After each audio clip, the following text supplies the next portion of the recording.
ब्रह्मगीत श्लोक ऐसे।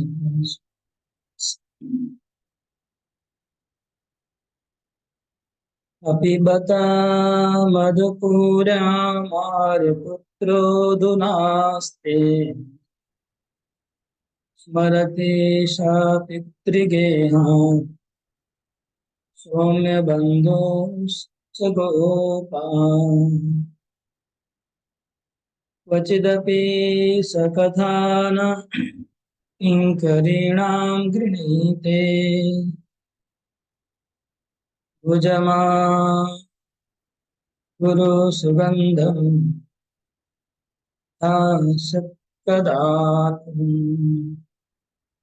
कपिबत मधुपुरम् आर्यपुत्रोऽधुनास्ते स्मरति सा पितृगेहान् सौम्य बन्धुंश्च गोपान् क्वचिदपि स कथानः किङ्करीणां गृणीते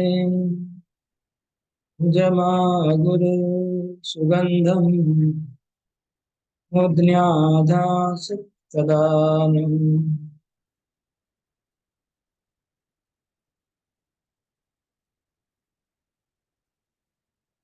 इस सॉन्ग में आर्यपुत्र श्री कृष्ण अब मथुरा में रह रहे हैं क्या? वे कभी माता पिता के घर की याद करते हैं, वे अपने बंधुगण और गोपगण का भी वे स्मरण करते हैं। क्या वे कभी कभी अपने दासियों और रजगोपियों को भी याद, या फिर वे कभी कभी अपने अग्रों के समान सुगंधित भुजा को हमारे मस्तक पर धारण करेंगे? हरे कृष्ण। अभी तक श्रीमती राधा रानी मोहन दशा, महाभाव में एक मोहन दशा होती है। मोहन दशा में चित्र जल्प होता है। चित्र जल्प में चित्र जल्प में अलग अलग बातें कर रही थी, जो उन्माद दशा में बातें कर रही। तभी राधा रानी को मन में आया, क्या आया? अरे मैं क्या बेकार की प्रलाप कर रही हूँ। हंत हंत मया उन्मत्तया किम प्रलप्यते। हाय हाय हाय, मैं क्या प्रलाप कर रही हूँ, मैं क्या बकवास कर रही हूँ। असली बात तो मैं पूछना ही भूल गई। ऐसा राधा रानी सोची। हाय हाय, मैं क्या प्रलाप बकवास कर रही हूँ, तो असली बात तो मैं पूछना ही भूल गई। असली बात क्या पूछना था, वो अभी पूछने लगी। मधुपुर्याम आर्यपुत्रो अधुना अस्ते। क्या आर्यपुत्र मथुरा में कुशल से है क्या? क्या कृष्ण कुशल कुशल मंगल में है? ये पूछा। अब हम देखेंगे, जब उद्धव जी नंद महाराज से मिले थे, नंद महाराज ने जो सबसे पहले सवाल पूछा कि वसुदेव कैसे हैं, देवकी कैसे हैं और कृष्ण कैसे हैं, क्या कृष्ण हम लोग को याद करते हैं? ये नंद महाराज का प्रश्न था। वो प्रश्न अभी राधा रानी का आया, इस इतने समय के बाद, इतना प्रजल्प, हाँ, इतना कुछ बोलने के बाद, प्रलाप करने के बाद, जब उनका थोड़ा उन्माद कम हुआ, शांत हुआ दिमाग, तब राधा रानी बोली, अरे मैं क्या प्रलाप कर रही हूँ, मैं असली असली बात पूछना भूल गई। तो क्या है असली बात? मधुपुरी मतलब मथुरा में आर्यपुत्र कृष्ण अधुना अभी है क्या? अभी क्या मधुपुरी मथुरा में कृष्ण है? कुशल मंगल है उनका? तो यहाँ पर, हाँ, आर्यपुत्र, जीव गोस्वामी का कहना है कि आर्यपुत्र शब्द जनरली व्यवहार होता है पति के लिए।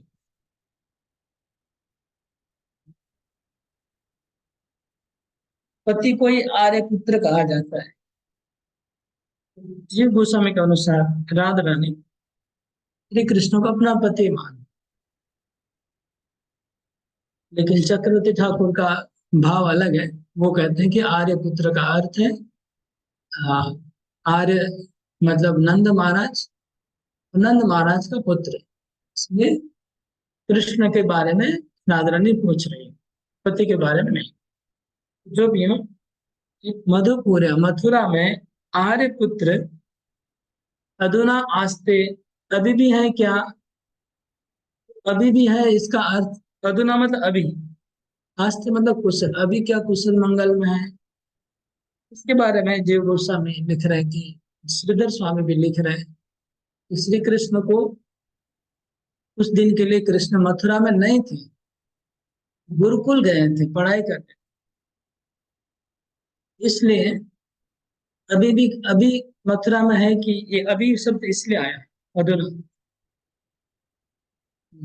कृष्ण तो बीच में मथुरा से दूर चले गए थे, बहुत दूर चले गए थे उज्जैन। उज्जैन बहुत दूर है मथुरा से, वृंदावन से बहुत दूर है। कृष्णा उतना दूर चले जाएंगे तो यहाँ आने की संभावना कम हो जाएगी वृंदावन में। मथुरा में रहेंगे तो फिर भी आने की संभावना रहती है। लेकिन अभी मथुरा लौट के आ गए कृष्ण, ये बात हाँ ब्रजवासियों को पता चला कि अभी कृष्ण मथुरा में आ गए हैं। इसलिए उनको थोड़ा सा शांति मिला कि एटलीस्ट मथुरा से आने की संभावना रहेगी। तो अभी मथुरा में आर्यपुत्र उनका कुशल मंगल है, तो ऐसा पहले राधा रानी ने पूछा।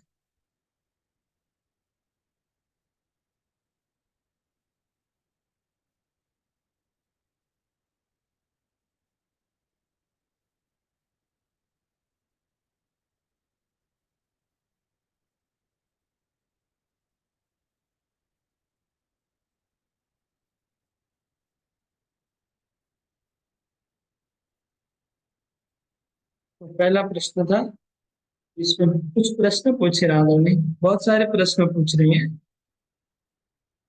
बहुत सारे प्रश्न। पहला प्रश्न है कि क्या कृष्ण का कुशल मंगल है। दूसरा प्रश्न है अपि स्मरति पितृगेहान, क्या कृष्ण आ, अपने माता पिता की याद करते हैं, पिता माता की याद करते हैं कृष्ण। दूसरा प्रश्न याद रखें, यहाँ पर उनका लालन पालन हुआ, उनको नंद महाराज यशोदा ने निस्वार्थ प्रेम किया, अपने सगे पुत्र से भी ज्यादा प्रेम किया, इतना उनका लाड प्यार करके उनको बड़ा किया। वो क्या अभी याद करते कि भूल गए? पितृ की हाँ, क्या माता पिता को याद करते हैं? ये हाँ मतलब घर, घर का क्यों लिखा है, घर की बात क्यों लिखी है? घर की बात जी कुछ ये है, तो नंद महाराज का घर है, आंगन है, आंगन में बहुत सारी लीलाएं कृष्ण ने की है। कृष्ण के घरों में भी बहुत सारी लीला की, उन लीला का याद आता है कि नहीं कृष्ण को। या घर शब्द बहुवचन में दिया हुआ है। ये हाथ बहुवचन क्यों दिया है? बहुवचन मतलब एक से ज्यादा घर की बात लिखी है। इसका पहला उत्तर है कि नंद महाराज जाजावर जाति के हैं, एक स्थान में नहीं रहते, घूमते रहते हैं। घूमते रहते तो बहुत सारे घरों अलग अलग मकान में वो लोग रहे हैं, अलग अलग चेंज करते रहे हमेशा, अलग अलग अलग जगह अलग अलग लीलाएं हुई है। इसलिए वो सब लीलाएं क्या उनको याद है कि ये पहला अर्थ हुआ पितृ के हाथ। दूसरा अर्थ है कि नंदीश्वर पर्वत के ऊपर जहाँ पर नंद गांव है, वहां पर भी नंद महाराज ने बहुत सारे मकान कृष्ण के लिए बना के रखे। वो सब कृष्ण को याद है कि नहीं? और बंधु, बंधुंश अपने मित्रों को याद करते हैं क्या कृष्ण? क्या नंद महाराज जैसे उपनंद है, अभिनंद है, सुनंद जो दूसरे भाई है नंद महाराज, उनको क्या कृष्ण याद करते हैं? श्री राम को, सुबल को याद करते हैं क्या? गोपाल और दूसरे गोपाल मित्र हैं उनके, जो गोप मित्र हैं, ग्वाल बाल हैं, क्या कृष्ण उन ग्वाल बालों को याद करते हैं? ये राधा रानी पूछ रही है।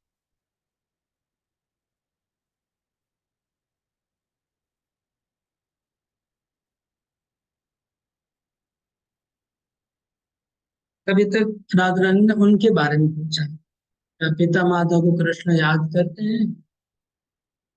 क्या वो घरों को याद करते हैं? क्या कृष्ण अपने मित्र को, सुबल को, श्री राम को, क्या वो याद करते हैं? क्या वो दूसरे ग्वाल बालों को याद करते हैं? कभी भी, क्वचित अभी, क्वचित गलती से भी कभी क्या हमारा हमारी याद करते हैं क्या? जब अपनी बात आई तो क्वचित अभी लिखा है। क्वचित अभी लिखा है, क्वचित अभी मतलब कभी गलती से भी हम लोग को भी कभी याद करते हैं कि नहीं? याद करने का खाली नहीं लिखा है, उसमें दो बात और लिखा है। क्वचिदपि स कथा न किंकरना गृणीते, क्या हमारी बात करते हैं क्या? बात बात में हमारा नाम लेते हैं कि नहीं? हमको याद करते हैं, वह हमारे बारे में कुछ बोलते हैं कि नहीं?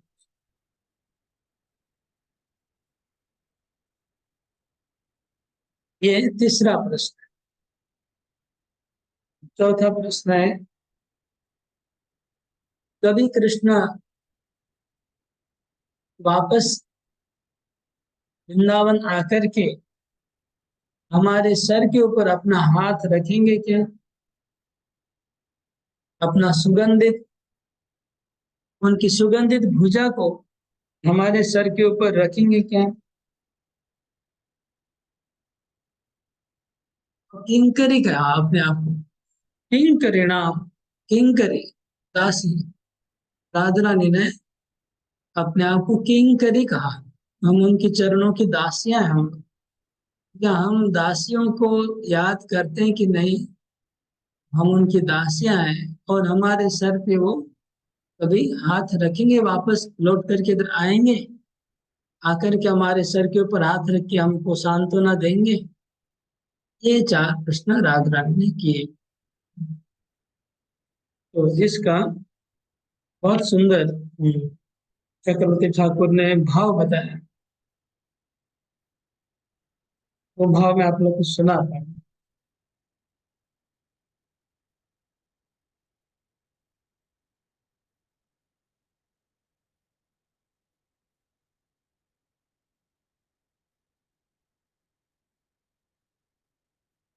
चक्रवर्ती ठाकुर बहुत सुंदर भाव बता रहे हैं। वो कह रहे हैं कि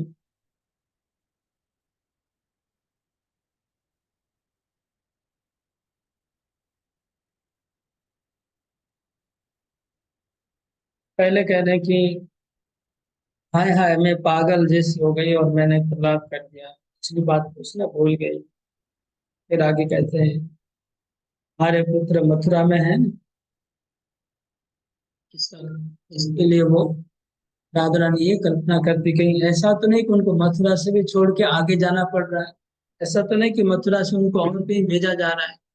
उनकी इच्छा नहीं होगी और उनको मथुरा से कहीं भेज दिया जाएगा, जैसे उनको उज्जैन जाना पड़ा, तो फिर वहां से लौटने का कोई चांस नहीं मिलेगा, ऐसा तो नहीं है? ये सोचा पहले।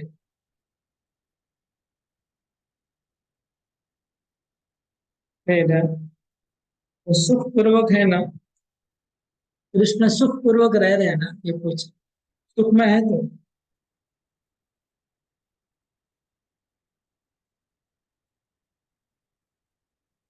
एक्चुअली राधा रानी कहती है कि हमारे प्रेम का स्मरण करके वो व्याकुल होने पर भी यादवों के अनुरोध के कारण ही वहां रह रहे हैं। श्री कृष्ण यद्यपि वो हमारे प्रेम में व्याकुल है, ऐसे राधा रानी खुद कल्पना करके बोल रही है। कृष्ण हमारे प्रेम में व्याकुल है, वो तो वृंदावन आना चाहते हैं, लेकिन यादवों के अनुरोध से वो आ नहीं पा इसलिए वो सुख से तो रह नहीं पाएंगे, व्याकुल रहेंगे वहां पर। ब्रजराज को आर्य पुत्र कहा गया, कृष्ण को मतलब नंद महाराज को आर्य कहा गया। तो आर्य की व्याख्या कहते हैं, आर्य की व्याख्या करके राधा रानी कहते, जीव चक्रवर्ती ठाकुर आर्य शब्द की व्याख्या करके कहते हैं कि आर्य मतलब बहुत सरल। नंद महाराज बहुत सरल है। इतने सरल है, वो कृष्ण को मथुरा लेके गए और उनको बिना लेके आ गए। वो लोग ने उनको समझा दिया तो मान गए, खाली हाथ से आ गए। अगर हम लोग को पता होता कि नंद महाराज इस तरह से लेके नहीं आ पाएंगे, उनको वो लोग फुसला देंगे, वो भोले भाले हैं, तो फिर हम लोग साथ में चले जाते, यशोदा माता भी चली जाती, हम लोग भी चले जाते और फिर मथुरा से उनको लेके आ जाते। इसलिए नंद महाराज को आर्य कहा, मतलब सरल सीधे हैं। उनको बोलो, उनकी ये सरलता का उन्होंने फायदा उठाया, सरलता का उन्होंने फायदा उठा लिया मथुरा वालों ने, और कृष्ण को रोक लिया। वो लोग बड़े चतुर है, बड़े चालाकी छलिए हैं, ऐसे चक्रवर्ती ठाकुर बोलते। अभी तो नंद महाराज मूर्छा होके पड़े रहते हैं, उस समय बिना लेके आ गए कृष्ण को, अभी उनकी कृष्ण के विरह में मूर्छित होके पड़े रहते हैं।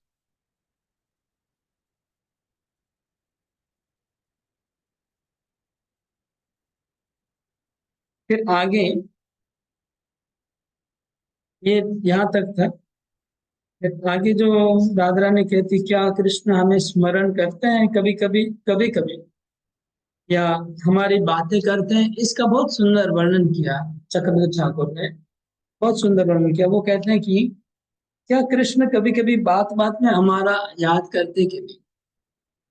जैसे मथुरा की नारियां जब उनको माला पहनाती होंगी, तब क्या कृष्ण उनको बोलते हैं कि तुम लोग को माला बनाने ठीक से नहीं आती है, हमारी गोपियां कितना सुंदर माला बना देती। ऐसा क्या उनको मन में आता है, बोलते हैं ऐसे।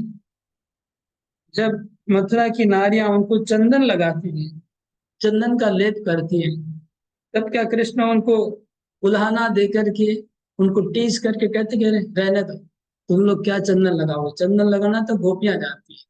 ऐसा भी कभी हम लोग को याद करते हैं, डायरेक्टली इनडायरेक्टली। जब मथुरा की नारियां उनको पान की बीड़ी, पान बीड़ा समर्पण करते हैं, पान बीड़ा खा करके क्या कृष्ण कभी बोलते कि तुम लोग को पान बीड़ा ठीक से बनाना नहीं आता। गोपियां अच्छा पान बीड़ा खिलाती थी, ऐसा क्या कृष्ण बोलते हैं। जब वीणा वादन, मथुरा की नारियां जब वीणा वादन करती है, तो क्या कभी कृष्ण बोलते कि वीणा वादन तो राधा रानी जैसा तुम लोग नहीं कर पाओगे कभी, ऐसा कभी बोलते हैं क्या। जब गाने की कला, जब गीत सुनते हैं कृष्ण मथुरा में, तो गीत सुन के उनको कभी मन में आता है, बोलते हैं कि नहीं, गोपियों के बराबर तुम लोग को गीत नहीं आता है। ऐसा क्या हम लोग को याद करते हैं। कभी नृत्य करने में और सुंदरता में, सुंदरता के प्रकाश में, या हास्य परिहास करने में, कृष्ण क्या कभी उन लोग को बोलते हैं कि तुम लोग को ठीक से नहीं आता है, ऐसे तुम लोग एक्सपर्ट नहीं हो। और प्रेम, स्नेह, मान, प्रणय, सुरत क्रीड़ा, इन सब में क्या गोपियां जैसे मुझे सुख देती थी, ऐसा तुम लोग सुख नहीं दे पाती हो। इस प्रकार क्या कभी कृष्ण बोलते हैं। मतलब राधा रानी भाव में आ गई, और ऐसा कोई भी नहीं। और अरे या यदु स्त्रियां, आप लोग रहने दो, आप लोग से सेवा नहीं होगी, मैं वृंदावन जा रहा हूँ, तुम लोग को सेवा करना नहीं आता है ठीक से, मैं वृंदावन जा रहा हूँ।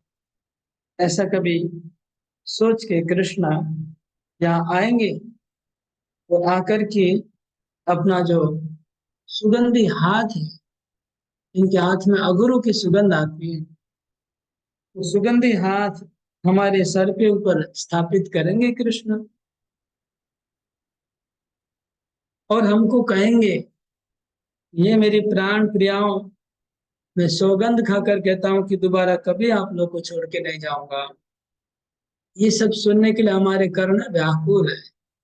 ये देखने के लिए हम व्याकुल है कि कृष्ण कब इस तरह से आएंगे, हमारे सर पे हाथ रखेंगे और हम लोग को सौगंध खा करके कहेंगे हम दोबारा कभी नहीं जाना चाहते हैं। इस तरह से राधा रानी सोच रहे और बोल रहे। उद्धव जी को ऐसा बोले, भ्रमर को ऐसा बोले।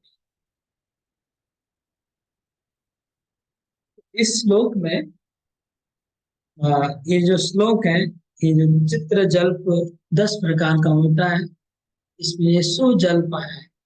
सुजल्प का व्याख्या करके चक्रवर्ती ठाकुर लिख रहे हैं। पहले लाइन में सरलता है।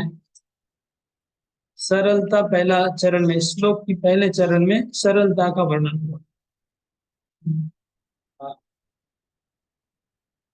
मधुपुर्याम आर्यपुत्र अधुना आस्ते, अभी भी कुशल मंगल है कि नहीं। सरलता।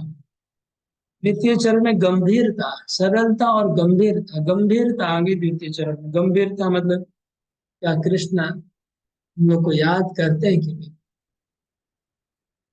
गंभीरता थी। और तीसरी और चौथी लाइन में दैन्यता, अपने आप को किंकरी बताया, चपलता और उत्कंठा, 5 लक्षण से इसको कहा गया सुजल्प।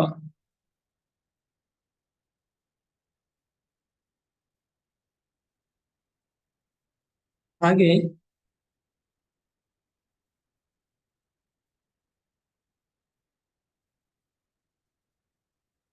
इस प्रकार 10 प्रकार का दिव्य उन्माद प्रभेद चित्र जल्प गिए। तो इसके लिए चक्र ठाकुर बताने की एक जो कृष्ण प्रेम होता है, प्रेम में एक महाभाव होता है। कृष्ण प्रेम में प्रेम, स्नेह, मान, प्रणय, राग, अनुराग, भाव, महाभाव। महाभाव एक स्तर है प्रेम का। उस महाभाव में, महाभाव का जो उत्कृष्ट भाग है, महाभाव में भी एकदम ऊपर जब जाते हैं तो मोहन विलास होता है। और मोहन विलास में दिव्य उन्माद आता है। उस दिव्य उन्माद में चित्र जल्प आता है। वो चित्र जल्प ये राधा रानी ने प्रकट किया 10 श्लोक पर, 10 प्रकार का चित्र जल्प।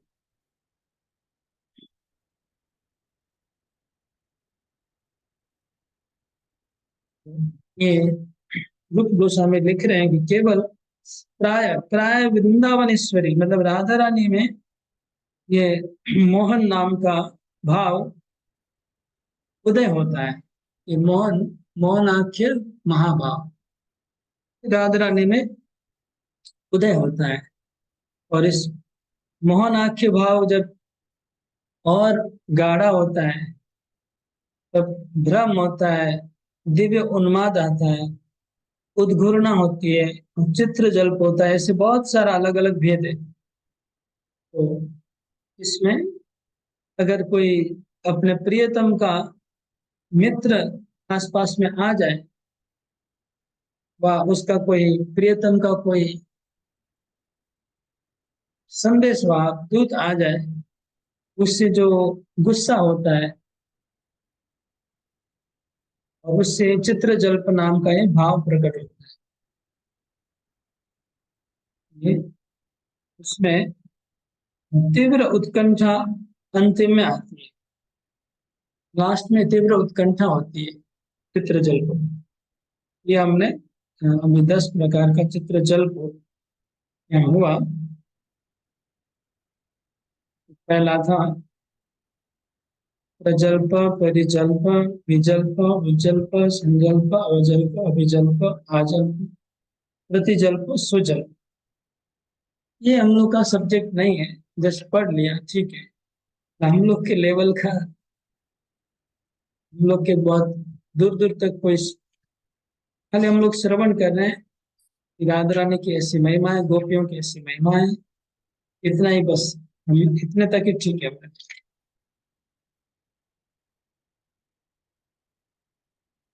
डीप में जाने की जरूरत नहीं है। जो लिखा था पढ़ लिया अभी। बात है कि श्लोक सब एक साथ में समझे।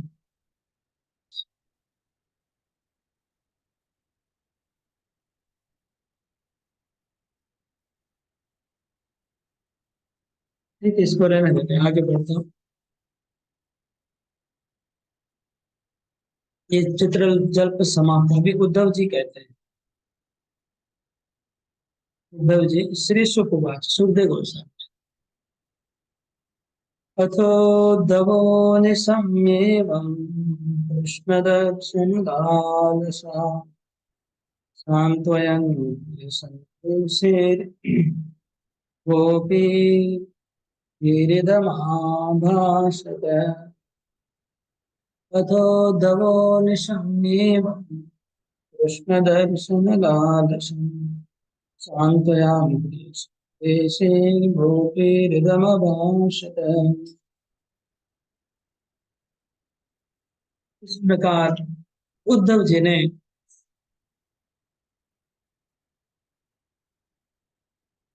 श्री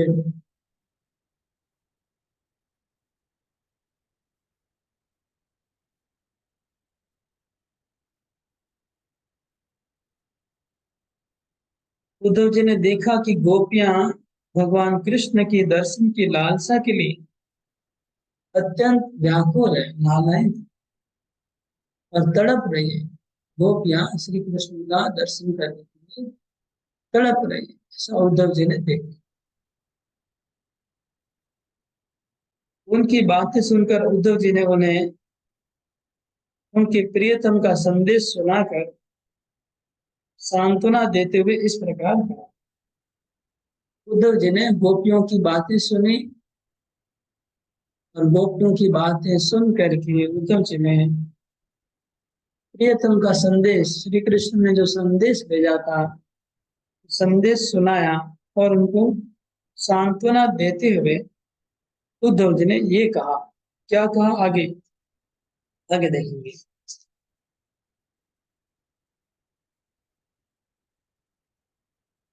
बात ऐसा है कि राधा रानी ने जो बातें कही थी वो तो भंवरे को कही थी।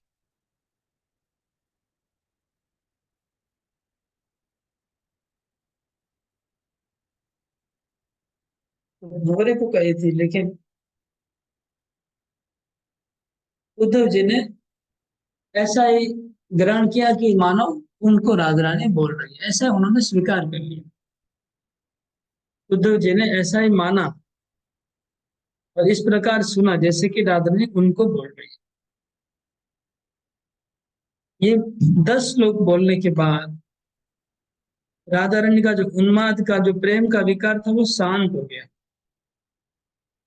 राधा रानी का प्रेम का विकार शांत हुआ, अभी वो स्वस्थ हो गई राधा रानी। कृष्ण के संदेशों से और अधिक सांत्वना देने के लिए, उनको और अधिक सांत्वना देने के लिए उद्धव जी अभी आगे बोलने लगे।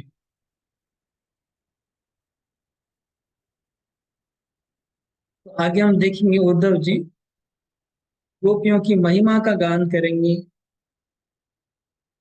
गोपियों की महिमा गाएंगे, उनको सांत्वना देने के लिए उनके प्रेम की महिमा गाएंगे और कृष्ण के ऐश्वर्य की महिमा गाएंगे, गोपियों की महिमा का गान करेंगे।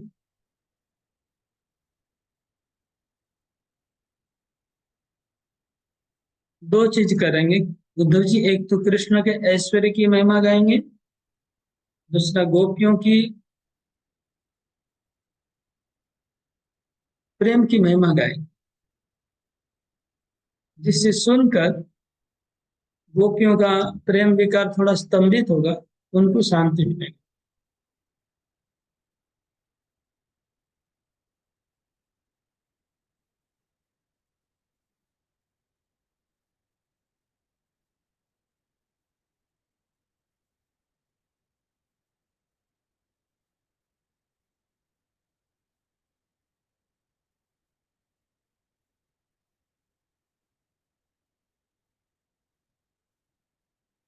यद्यपि उद्धव को ये सांत्वना एवं प्रेम महिमामय वचन श्री राधिका से ही कहने चाहिए थे, तथापि राधा के प्रति अति आदर के कारण साक्षात कुछ नहीं कह सकी और अन्य गोपियों को संबोधन करके साथ में राधिका को भी सुनाते हुए बोलने लगे।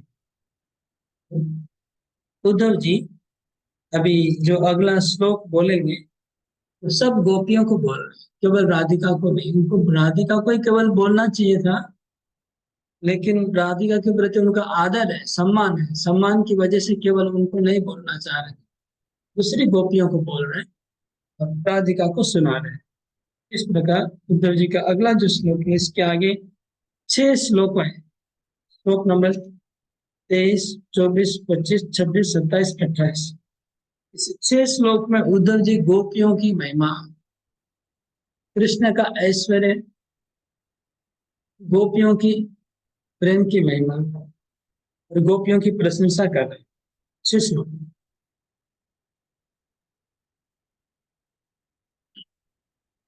अगला श्लोक,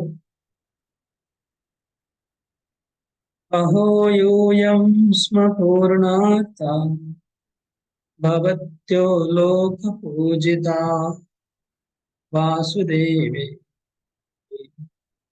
व्यासामित्यर्पितं मनः। हाँ, यहाँ पर एक बात बोलना भूल गया मैं कि जीव गोस्वामी ने तो कुछ नहीं बताया। चक्रवर्ती ठाकुर ने लिखा है कि कुछ लोगों का ऐसा मानना है कि कृष्ण ही भंवरा बन के आए थे और राधा रानी का जो दिव्य उन्माद था उसका श्रवण करने की, आस्वादन करने के लिए। चक्रवर्ती ठाकुर खुद नहीं बोल रहे हैं, वो नहीं बोल रहे कि कृष्ण आए थे, ऐसा नहीं बोल रहे। वो बोले कुछ लोगों को कहना है, मतलब श्रीधर स्वामी भी नहीं कहते हैं, जीव गोस्वामी भी नहीं कहते हैं ये बात।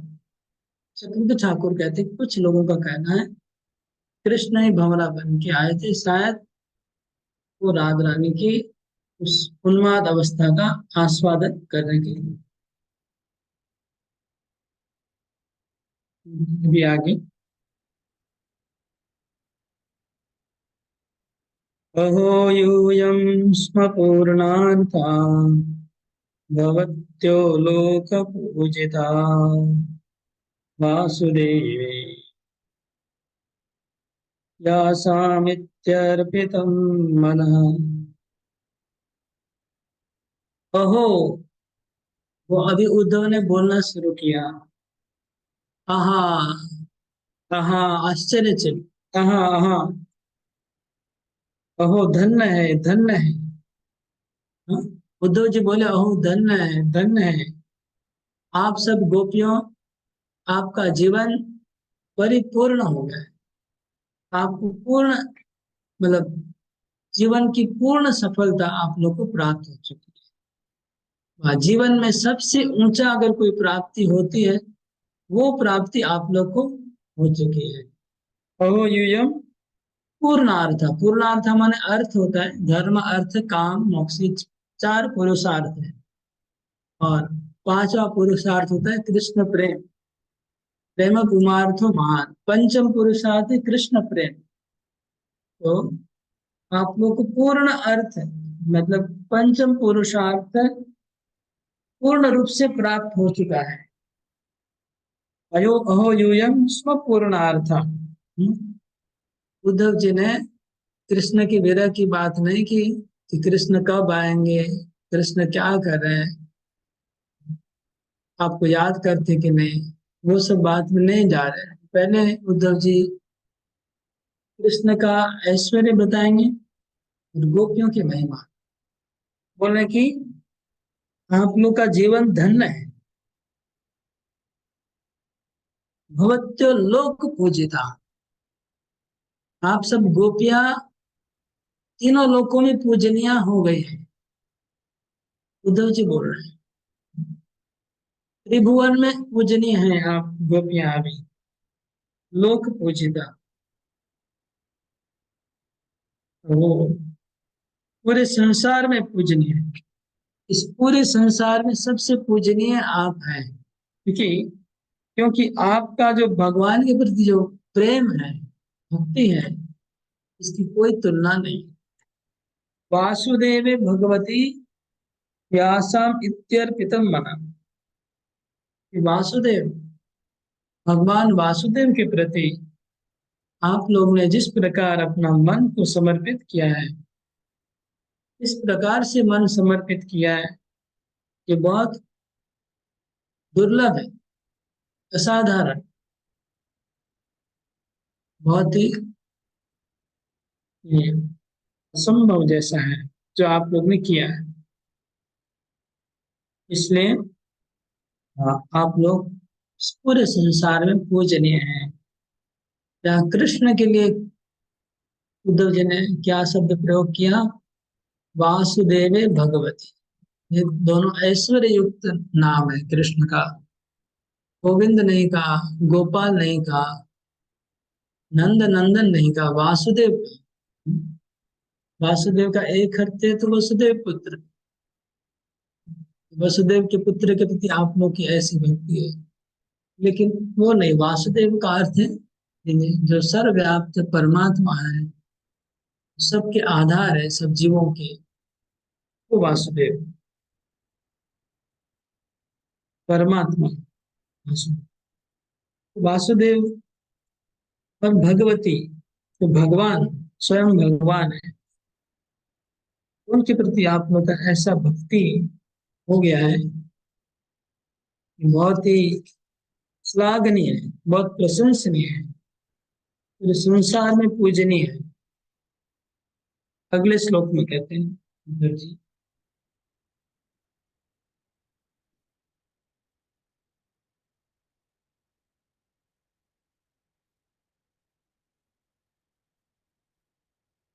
दाना व्रत तपो मा जप स्वाध्याय संयमे श्रेयोभिर्विविधैश्चान्ये कृष्णे भक्ति साध्यते।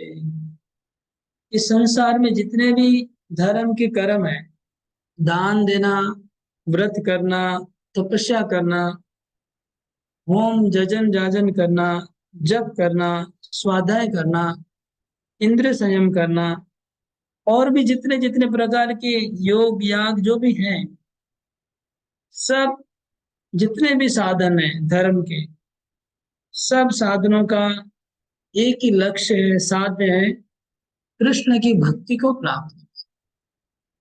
कृष्ण भक्ति प्राप्त करने के लिए संसार में सारे साधन है। और आप लोग तो कृष्ण भक्ति, क्या कृष्ण भक्ति में परम स्तर पे चली गई। भगवती उत्तम श्लोके भवती भीरनुत्तमा भक्ति प्रवर्तिता दिष्ट्या मुनिनामपि दुर्लभा। भगवान, उत्तम श्लोक भगवान, जिनका वेदों में उत्तम श्लोकों से गान होता है, सामवेद जिनका गान करता है, हाँ, पुराणों में जिनका गान हो रहा है, वेदों में जिनका गान हो रहा है, वो उत्तम श्लोक भगवान। सारे शास्त्र जिनकी महिमा कीर्तन कर रहे हैं, वो भगवान। उन भगवान के प्रति जिस प्रकार की भक्ति आप लोग की हुई है, ऐसी भक्ति अनुत्तमा, अनुत्तमा, सर्वश्रेष्ठ भक्ति। ये बड़े सौभाग्य की बात है। दिष्टया, दिष्टया मतलब सौभाग्य। बड़े सौभाग्य की बात है कि ऐसी भक्ति आप लोग के हृदय में प्रकट हुई है। ये भक्ति कैसी है? मुनि नाम अपनी दुर्लभा, बड़े बड़े मुनियों के लिए भी दुर्लभ है, ऋषि मुनियों के लिए भी दुर्लभ है ऐसी भक्ति। मुनि मतलब यहाँ नारद मुनि, चतुष कुमार, सनक सनंदन, ब्रह्मा, ये सब के लिए भी दुर्लभ है जैसी भक्ति आप लोग के अंदर प्रवृत्त हुई है। आगे कहते हैं, इष्ट्या पुत्रान् पतिन् देहान् स्वजनान् भवनानि च हित्वा वृणीत यूयं यत् कृष्णाख्य पुरुषं परम्। ये बड़े सौभाग्य की बात है कि आप लोग की भक्ति इतनी ज्यादा है और आप लोग ने कृष्ण के लिए, कृष्ण को प्राप्त करने के लिए, कृष्ण को प्राप्त करने के लिए आपने पुत्रों को त्याग किया, अपने पतियों को त्याग किया, अपने शरीर को आप भूल गए, अपने सगे संबंधियों को भूल गए, आपके घर बार को भूल गए, सब कुछ भूल गए। केवल कृष्ण, कृष्णाख्य पुरुषम वरम, कृष्ण नाम के परम पुरुष को प्राप्त करने के लिए आपने कृष्ण को वर्ण किया और सब त्याग दिया है। ये अति दुर्लभ है जो आप लोगों ने किया है।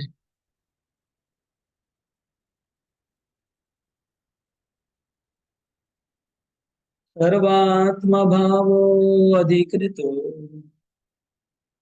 भवती नामधोक्षजे धीरहेण भागा महान मेनुग्रह कृता। यहाँ पर जो त्याग की बात आई है, पुत्र को त्याग करना, पति को त्याग करना, तो अगर कोई बोलेगा ये तो मैं अपने पुत्र को त्याग कर दूंगा अगर कृष्ण मिल जाएंगे तो, विदेश में तो बोलेंगे अरे मैं तो कितना पति को त्याग कर दिया। बड़ी बात है पति को त्याग करना। विदेश में तो खेल खेल में पति को त्याग कर देते हैं। बोलेंगे ये तो बहुत अच्छा है, हम तो कर देंगे। पति को, पुत्र को भी त्याग कर देते हैं। विदेश में तो बड़ी आसानी से पुत्र को त्याग कर देते हैं, पति को त्याग कर देते हैं, घर को त्याग कर देते हैं। तो बड़ी आसानी है, तो लोग सब त्याग करके हिप्पी बन जाते हैं, नशेड़ी बन जाते हैं। तो वो त्याग, उससे क्या कृष्ण मिल सकते हैं? तो खाली पुत्र और पति और घर को त्याग करना, वो तो अमेरिका की जो हिप्पी है, नशेड़ी लोग हैं, वो भी कर लेते हैं। अमेरिका, भारत के भी बहुत लोग सब नशा में, जुआ में सब खो बैठते हैं। घर बार पुत्र सब खो के नशेड़ी हो जाते हैं, गांजा वांजा फूकते रहते हैं इधर उधर जाके। हरिद्वार में कितने गांजा फूक रहे हैं, सब छोड़ दिया वो लोग। वो क्या है? वो कौन सी भक्ति है? इसकी महिमा नहीं है। तो यहाँ पे गोपियों के केस में ऐसा नहीं होगा, ऐसा त्याग नहीं है। इसका लिखा है शरीर का भी त्याग। शरीर का त्याग भी बहुत लोग सुसाइड कर लेते हैं, तो वो नहीं। शरीर के प्रति आसक्ति नहीं है, शरीर को भूल चुकी है गोपी। यहाँ वो बहुत लो लेवल का त्याग है, वो त्याग नहीं है कोई। यहाँ पर क्या है कि बहुत सभ्य समाज है जहाँ पर पति को भगवान मानते हैं, वहां पर त्याग करना बड़ी दूसरी बात। या पुत्र की सेवा करना सबसे बड़ा धर्म है, पति की सेवा करना परम धर्म है। वहां पर त्याग करना और अमेरिका में त्याग करने में बहुत अंतर है। यहाँ पर लज्जा बहुत बड़ी होती है, यहाँ लज्जा त्याग करना बहुत बड़ा चीज है। अमेरिका में लज्जा त्याग करना, लज्जा है ही नहीं तो लज्जा त्याग कर। वहां कोई अमेरिका में बोले कि हमने लज्जा त्याग दी भगवान के लिए, तो लज्जा तो थी नहीं तो त्याग ही कैसे? लेकिन भारत में और स्पेशली वृंदावन में जो लज्जा बहुत होती है, अभी भी आज भी अगर आप गांव में जाएंगे, मैं तो देखता हूँ बरसाना में उस सब जगह अभी भी लेडीज लोग अपना मुंह पूरा ढका रहता है। मतलब वृंदा बरसाना में तो मैं देखा, गांव में और इधर आसपास में छोटे छोटे गांव में, वृंदावन में अभी भी जितनी भी लेडीज रास्ते पे निकलते उनका मुख यहाँ तक ढका रहता है पूरा साड़ी से। अभी भी इतना कलयुग बढ़ गया है, पूरे विश्व में लज्जा का कल्चर खत्म हो गया, लेकिन वृंदावन में आज भी इतनी ज्यादा लज्जा की महिमा। तो फिर उस गो तो 5,000 साल पहले लज्जा कितनी ज्यादा होगी। उस गोपियों के लिए, उन गोपियों के लिए लज्जा त्याग करना, लोक लज्जा त्याग करना बहुत बड़ी बात। और कलयुग के जीवों के लिए लज्जा त्याग करना बड़ी बात नहीं। शर्म, लज्जा मतलब लाज, जो कपड़े से ढकते उसको बोलते लाज है, शर्म। जिनको शर्म नहीं थी उनके लिए शर्म त्याग करना बड़ी बात नहीं है, बेशर्म नहीं। आगे, सर्वात्म भावो अधिकृतो भवती नाम अधोक्षज। आप लोग ने भगवान अधोक्षज कृष्ण को, उद्धव जी क्या कहते हैं? अधोक्षज कहते हैं, इंद्रियों के अतीत। मतलब उद्धव जी यहाँ भगवान का महिमा ऐश्वर्य को प्रदर्शन कर रहे हैं, अधोक्षज इंद्रियातीत भगवान ऐश्वर्य वाले नामों को यूज कर रहे हैं गोपियों का सुख को कम करने के लिए, विरह को कम करने के लिए। अधोक्षज भगवान के प्रति जिनको दिखाई नहीं देता है, इंद्रियातीत है जो भगवान, उनके प्रति आपने सर्वात्म भाव प्रकट किया। सर्वात्म मतलब, हाँ, सर्वात्म मतलब तन मन धन, शरीर मन वाणी, सब प्रकार से कृष्ण को अपनाना तो सर्वात्म भाव है। गीता में खुद कृष्ण बोलते हैं, तमेव शरण शरणं गच्छ सर्व भाव है न भारत। ये भारत हे अर्जुन, सर्वात्म भाव से उनके शरण जाओ। वीरहेण महाभागा, महान में अनुग्रह करता है। आप लोग विरह विरह में विरह में आप लोग ने जो भाव प्रकट किया है, जिस प्रकार का भाव आपने प्रदर्शन किया है विरह में, इससे मैं अपने आप को कोई अपराधी नहीं मानता। मुझे कोई खराब नहीं लगा है। जो आपने अलग अलग शब्दों का प्रयोग किया विरह की व्यथा में, उन्माद में, उससे मेरे को कोई दुख नहीं हुआ है। ये तो उल्टा मैं मानता हूँ कि मेरा महाभाग है कि मैं ऐसा कुछ में देख पाया, मैं ऐसा कुछ देख पाया हूँ। महान में अनुग्रह कृता, उद्धव जी कहते हैं कि मेरे ऊपर ये बहुत बड़ा अनुग्रह हुआ, कृपा हुआ कि मैं आप लोग का ये भाव को दर्शन कर पाया। महान अनुग्रह, क्योंकि भक्तों का जो प्रेम होता है वो भक्त लोग छुपाते हैं, किसी के सामने प्रकट नहीं करते हैं, प्रेम को छुपा के रखते हैं। और बहुत ही रेयर होता है इसको देखना। सरस्वती ठाकुर कैसे, जैसे एक एक अच्छे कुल की नारी होती है, वो अपने चेहरे को कपड़े से ढकती है, किसी के सामने दिखाते नहीं है। इसी प्रकार प्रेम को भक्त लोग छुपाते हैं, प्रेम को प्रकाश नहीं करते हैं। तो गोपियों ने उद्धव जी के सामने प्रकाश किया अपने प्रेम को। उद्धव जी अपने आप को बहुत ही कृतार्थ भाग्यवान समझते, बोल रहे कि आप लोग का मेरे ऊपर बहुत बड़ा कृपा हुआ, अनुग्रह हुआ कि आप लोग ने अपना जो प्रेम का, विरह का मेरे को दर्शन करवाया। मैं बड़ा भाग, कृष्ण ने मेरे को बड़ी कृपा की, यहाँ भेज के आप लोग का ये भाव को देख दर्शन किया।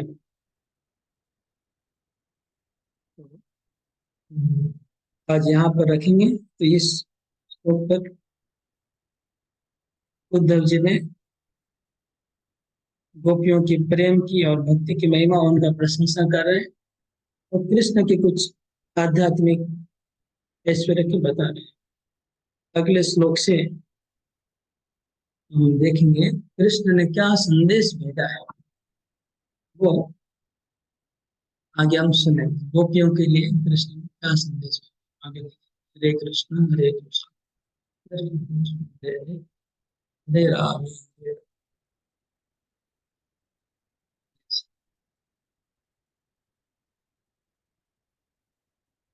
भी आप सब लोग अनम्यूट कर सकते हैं।